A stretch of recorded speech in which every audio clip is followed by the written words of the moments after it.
Hi everyone, Janie here. Welcome back to my garden and welcome to week 4 in my Master Gardener's training recap.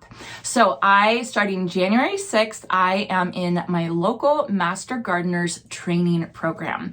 It's a 16-week program where it's an intensive program where we learn all things about gardening, the scientific and the research-based things about gardening. I have to say that specifically. And then at the end, taking a test, doing a project, and eventually becoming a Master Gardener, which is a volunteer outreach program with the goal of spreading the word of scientific and research-based gardening information to our local community. So I'm really excited about the program, and one of my aims, one of my goals for this is to share my experience with all of you in case any of you are one, looking for some more gardening information, what I've learned in the training program, and then 2, if you're thinking about joining the program yourself. Of course, every program is different. Here in California, we have counties. Each county has their own program.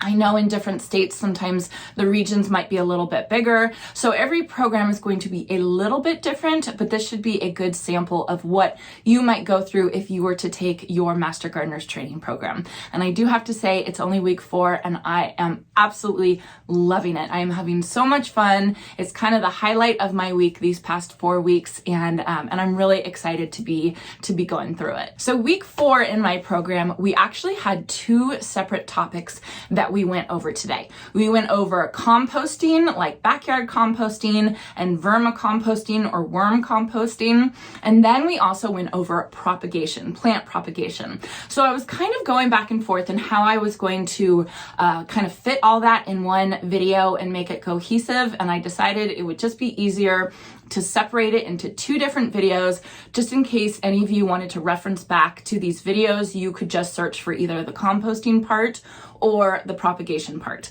So this is part 1 of my week 4 Master Gardener training recap. This is the composting part. Okay, so let's get started with composting. The presenters for this training course were actually 2 previous Master Gardeners that had gone through the course a couple years ago, and they were obviously incredibly passionate about composting. They were excited to talk about this, which I found really cute.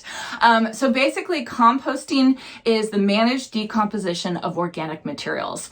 We kind of all know it. We kind of all know what composting is, but what I didn't know was the 2 main reasons that we should compost, not only as gardeners, but just as inhabitants of Earth. So for composting actually diverts waste to the landfill. And you think, of course it diverts waste to the landfill. You're putting it in your composter and then you're putting it in your garden. But actually, I don't think I completely understood this before they really broke it down for me.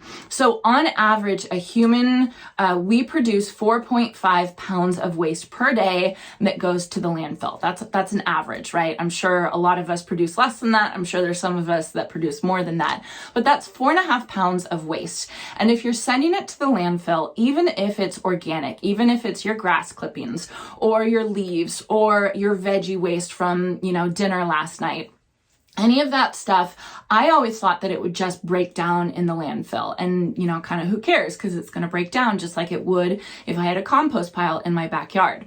Not so.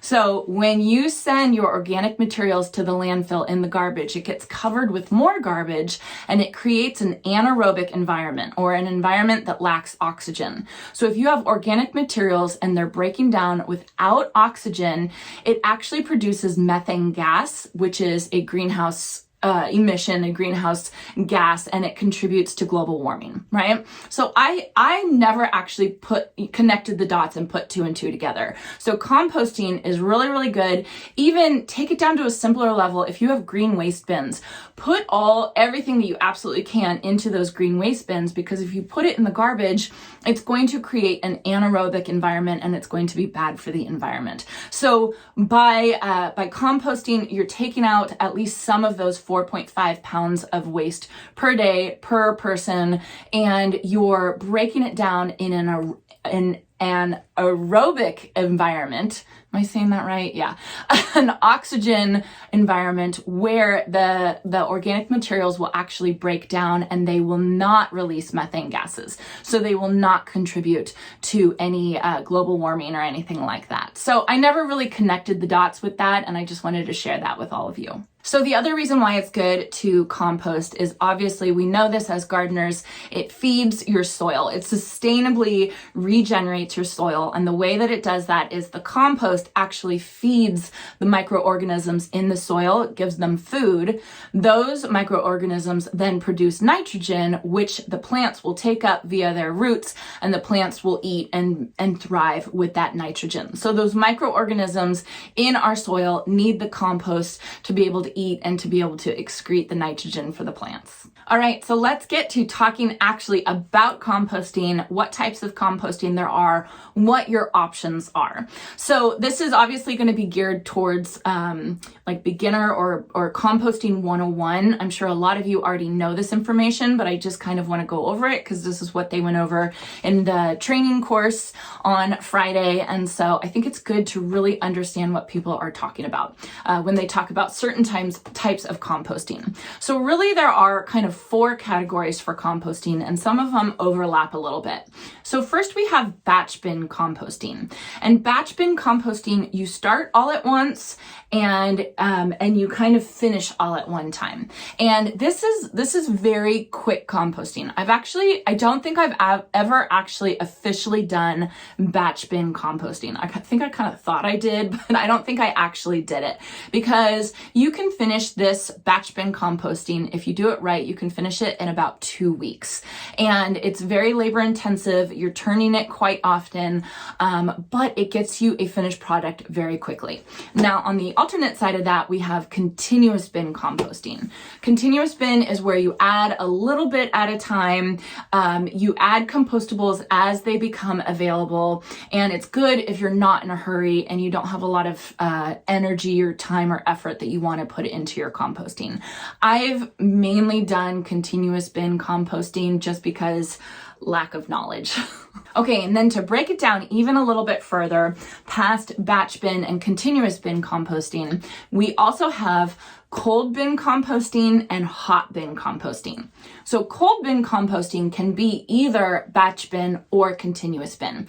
It doesn't have to be one or the other.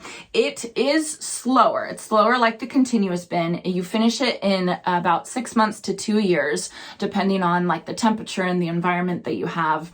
And cold bin composting does not kill weeds and it does not kill pathogens. Now, on the other hand, we have hot bin composting, and you can only use this with batch bin. It won't work for continuous bin composting because it doesn't have the sustainability of the greens and the browns that it needs to stay hot. It kills most weeds and it does kill pathogens, and you can finish a hot batch bin of compost in 2 to 4 weeks, which I think is crazy. So for composting, you can just do it in a pile in your backyard. You want it to be level. You want it to have soil. You want it to have contact with soil. And you basically want to make a bin about 3 foot by 3 foot by 3 foot. That is the gold size for a batch bin in particular, a batch and a hot bin. You can have actual containers. They were taught, what I have a tumbling composter, and they said that those actually aren't that really good because it doesn't let in enough air, and then it also gets too hot because it's black plastic, which yes, mine does get too hot. What they were saying is a vertical stacking compost bin is probably the best one that you can do because it makes it really easy to turn it over. You just take one level off and then scoop out some of your compost, and that's how you kind of turn it over. So that's great.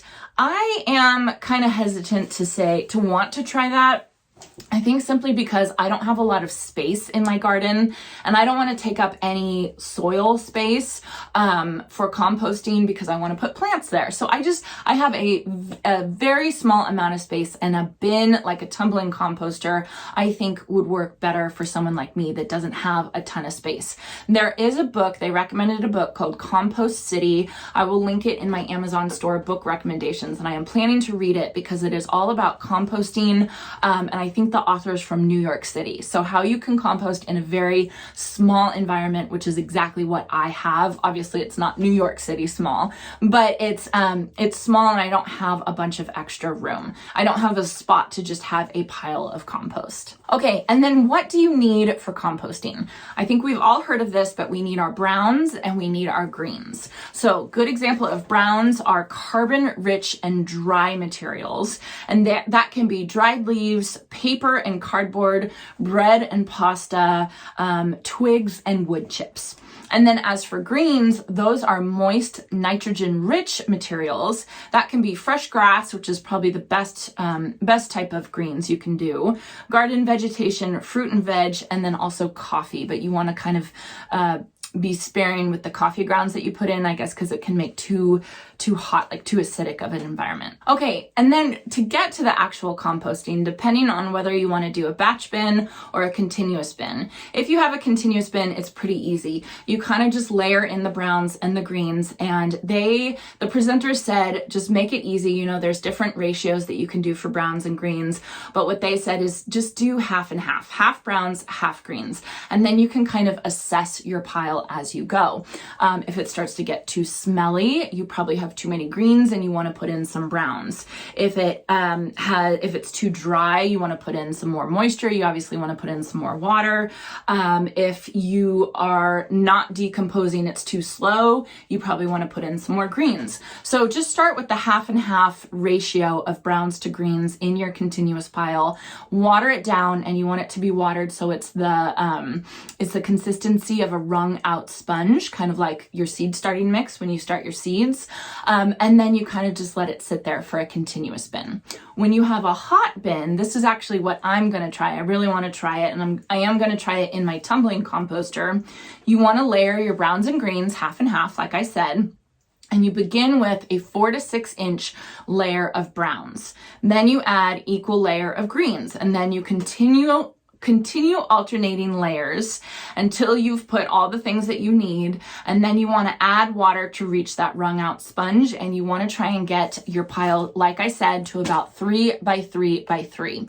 So the what was that, cubic foot squared? 3 foot cubic foot squared would be big enough for the pile to get hot enough, because you need that pile to get up to a certain temperature. I think it's 140 degrees Fahrenheit. I'll put it right down here exactly what it needs to get to, but it needs to get hot enough so that everything can start breaking down. Then after you've added your browns and your greens and you've added your water, you want to start thinking about turning it.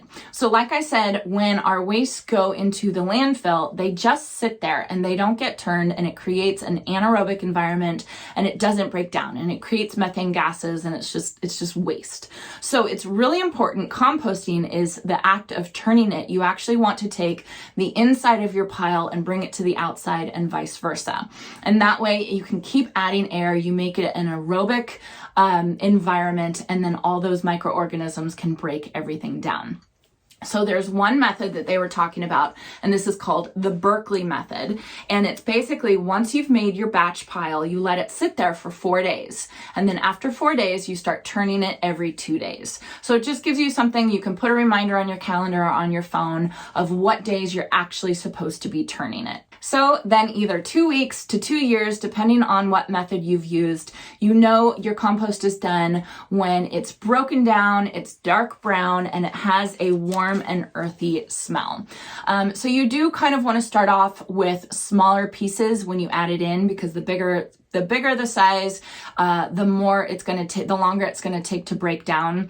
But they did warn against breaking up your pieces, your materials too small to start with, because if you break it down too small to start with, you can actually create an anaerobic environment. You won't create enough air in your pile to be able to break down everything. If everything's too small and almost liquidy, then there's no air is going to get into there. And so it's not going to break down properly. So start with small pieces, and just give it some time.